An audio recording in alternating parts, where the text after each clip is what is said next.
You know that feeling like you're the main character and the entire world is watching your every move?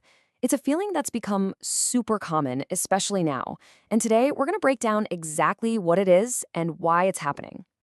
So let me just ask you straight up, do you get that sense that every little thing you do, every word you say, is being watched and maybe even judged by some invisible crowd? It's a powerful feeling, and honestly, it can be pretty overwhelming.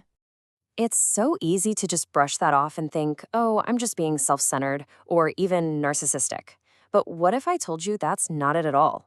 What if what you're feeling is actually a pretty well known psychological thing? Seriously, this isn't about some personality flaw, it's about brain science. Okay, so to really get a handle on what's going on, we have to look at the sensation itself. Let's just call it what it feels like, the main character feeling. So, what is this feeling really? Well, it's basically the sense of being constantly on display. It's the belief that people aren't just watching you, they're judging you. And that creates this kind of permanent low level anxiety, like you're always performing, even when you're just living your life. So, where in the world does this feeling come from? Well, the answer is actually found in a core scientific idea.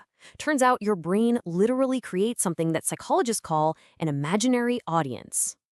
Yep, that's the official term for it, the imaginary audience. It's a mental state where your brain just conjures up this phantom crowd, an audience that you truly believe is glued to your every move, even if you're totally by yourself. And look, this isn't just some random theory. It actually has real biological roots. This whole feeling is tied directly to how our brains develop when we're teenagers. It's a natural side effect of being super self-conscious, a time when our brains are just wired to be hyper-aware of what other people think.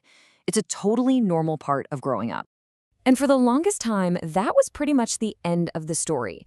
The imaginary audience was just seen as this temporary phase you go through, a little mental quirk that you eventually grow out of as you get older. The key word being imaginary. But this is where our modern world completely flips the script. In the past, right, that imaginary audience was stuck in places like school hallways or parties.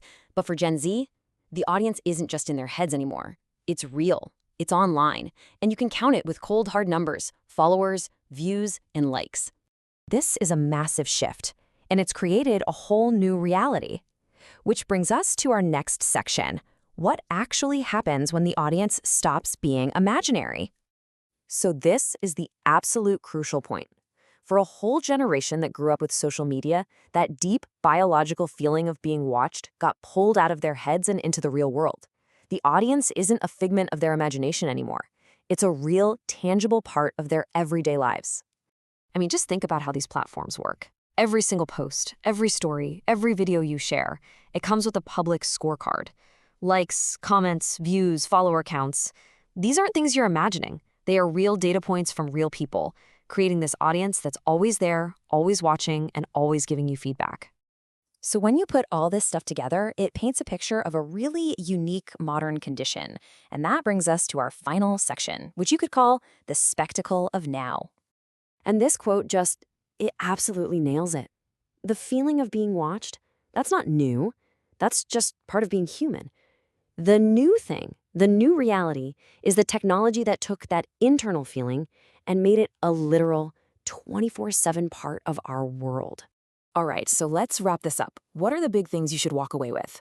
First, that main character feeling you get, it's totally valid. Second, it's not you, it's not a flaw, it's just a natural thing rooted in brain science.